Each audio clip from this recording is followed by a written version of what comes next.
I honestly did not know I was doing it. That's the part that still gets me. I was not the kind of spouse you'd look at and immediately think he's the problem. I am always available. I provided. I was always present. I thought that was enough. But my marriage was quietly bleeding out, and I was holding the knife without even knowing it was in my hand. No dramatic falling out, just a slow, almost invisible drift. The kind that happens when two people stop being intentional and start just coexisting. When "how was your day" becomes a reflex instead of a question you actually want answered. When you stop reaching not because you stopped caring, but because reaching started to feel unnecessary. You're already married. What is there left to pursue? That thinking right there was costing me everything. And the terrifying part, I see it all the time. In the couples I talk to, in the questions I receive, in the eyes of people who come in for counseling, saying, "I don't know what happened, we were fine, and then suddenly we are not." But they are not suddenly anything. It built, slowly, silently, one small neglect at a time. Wait, did you feel something when you shifted about this? If a part of you whispered, "This is me," then this video is for you. Not to shame you because I was there, but to show you what you might not be able to see yet. Because today I am sharing 5 things that quietly destroy marriages, not in the big moments, but in the small, ordinary ones. It almost destroyed mine. Watch this like your marriage depends on it, because it might. Let's start with the one that almost nobody catches, because it doesn't feel like a problem. It feels like maturity. Silent killer number 1. Emotional withdrawal. It never starts as coldness. It starts as self-protection. Something happens in the marriage, a disagreement, a disappointment, a moment where I opened up and felt dismissed or unheard, and instead of addressing it, I will just quietly pull back, just a little. I stop volunteering the deeper things. I answer questions, but I stop initiating. I was physically in the room, but emotionally, I've left the building. And here's the part that makes this so dangerous. The person withdrawing almost never realizes they're doing it. It doesn't feel like withdrawal. It feels like keeping the peace. It feels like being the bigger person. It feels responsible. But to the spouse on the other side of that wall, it feels like slow rejection. Like the person they married is becoming unavailable. Like they're reaching for someone who keeps moving just slightly out of reach. So they reach less. Then they stop reaching altogether. And that moment, the moment your spouse stops trying to get to you, is one of the most critical moments in a marriage. Because silence from one person almost always, eventually, produces silence from both. Silent killer number 2. Neglected intimacy. And I want to be careful here, because intimacy is not just physical. Intimacy is every small daily moment that says to your spouse, "I see you. I still choose you. We are still connected." It's the conversation at the end of the day that isn't about logistics, not the bills, not the children's school schedule, not what needs to be fixed in the house, but about each other, about life, about what's stirring on the inside. It's the laughter that isn't forced, the eye contact that lingers, the small, unremarkable touches that carry enormous meaning, the every night cuddling that is not necessarily about sex. When these things quietly disappear, physical intimacy almost always follows. And when physical intimacy fades, both spouses begin to carry a hunger they don't know how to name, and increasingly don't feel safe enough to express. Here is what I need you to understand. Intimacy is not a season. It is a practice. The couples who remain deeply connected after 10, 20, 30 years are not the lucky ones. They are the deliberate ones. They guard the small things fiercely because they understand that closeness does not maintain itself. It must be chosen repeatedly on purpose. When you stop choosing it, the space that's left is not neutral. Loneliness moves in, and a lonely spouse will begin searching for connection. Not always romantically, but emotionally. And that is how a marriage begins to fracture from the inside, quietly, with no one fully understanding why. Silent killer number 3. prioritizing everything else over your spouse. This is probably the most common and the most defended. Here is an uncomfortable truth. Your spouse is not listening to what you say about them. They are watching what you consistently do, and they are drawing conclusions from that, whether you realize it or not. Every time I keep pressing my phone the moment we sit together, she notices. Every time work bleeds into the evening and Sims don't have time for her, she notices. Every time the children get the best of me, my energy, my gifts, my patience, my full presence, and she gets whatever is left over, she notices. Before you defend me, yes, work matters. Our children matter. Responsibilities are real, and I am not dismissing any of that. But there is a critical difference between a season of sacrifice that your spouse understands and is walking through with you, and a long, unacknowledged pattern where your spouse has quietly, without any conversation, slipped to the bottom of your priority list. Because when a person consistently comes last in the life of the one who promised to love them above everyone else, something begins to die in them.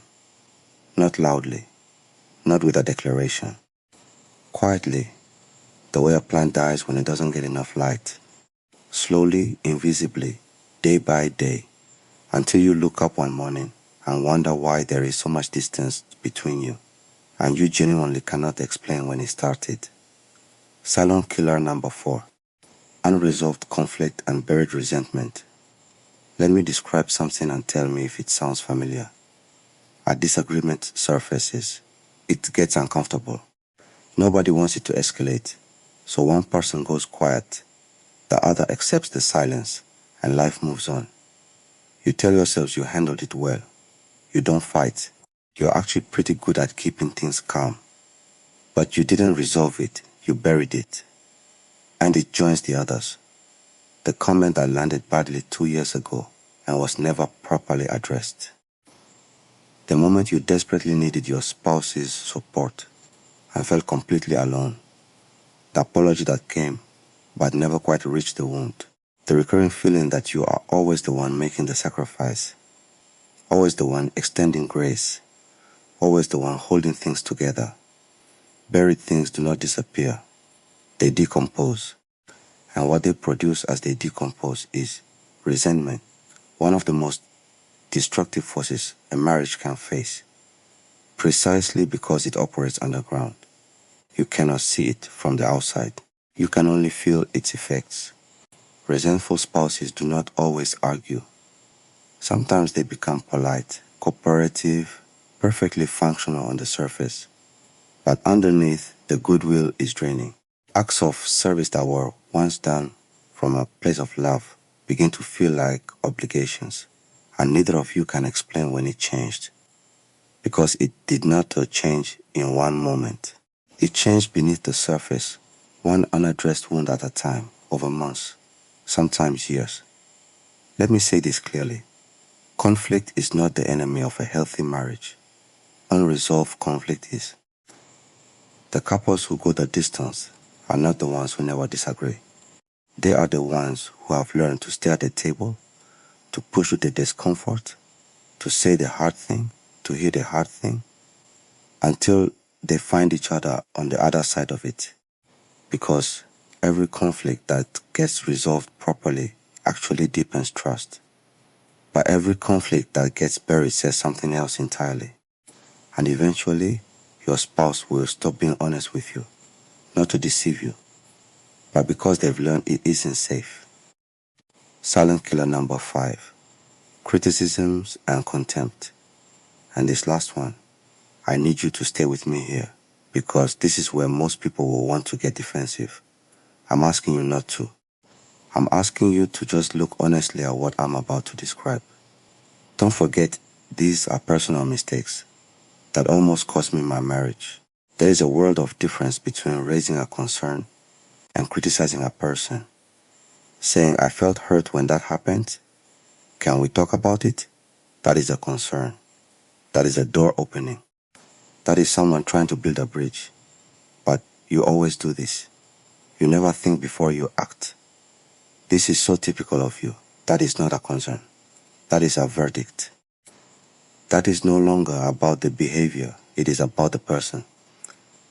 And when your spouse becomes the problem rather than the behavior, something shuts down in them that is very difficult to reopen.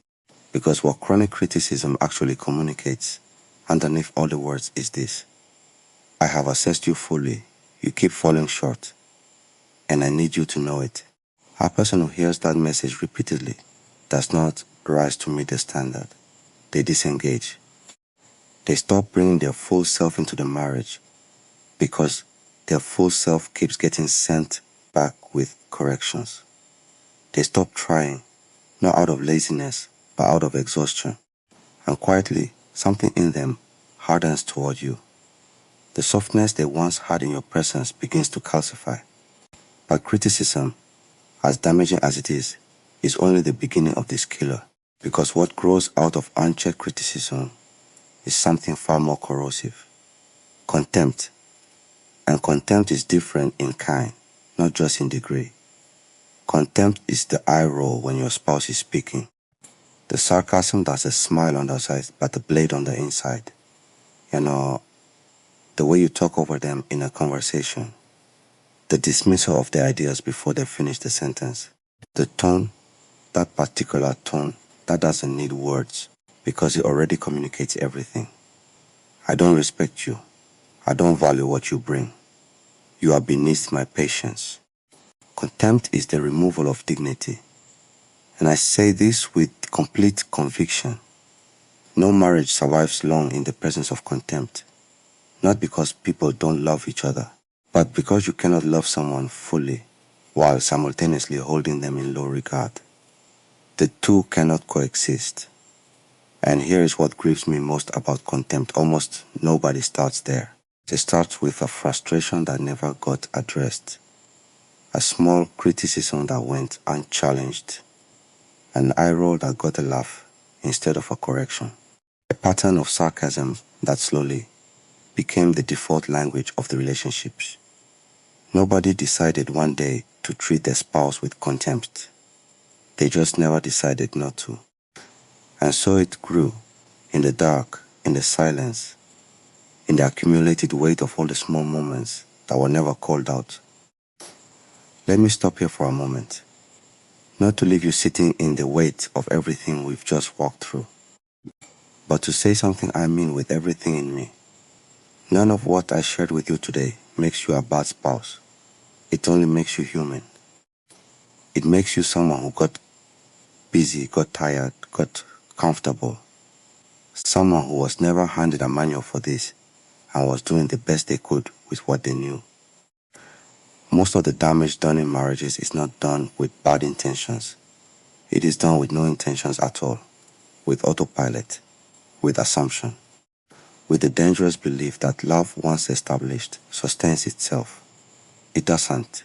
It never did. But here is what I have learned and applied to the situation that gives me the result. The couples who make it are never the ones who had it easy. They are the ones who recognized the quiet fade for what it was and chose to turn the lights back on. So I woke up midnight this particular day after prayer and made a decision. Not a perfect decision, not a dramatic one, just a clear, quiet, unshakable one. Not my marriage, not this person, not on my watch will my marriage crash. And then I did something about it, intentionally. So here is what I am asking you to do. Not 30 things, not a complete overhaul starting tomorrow. Just one thing at a time, this week. Take the 5 killers we talked about today and ask yourself honestly, which one is most alive in my marriage right now? And then address that one. Imperfectly if you have to. Nervously if you must. But deliberately.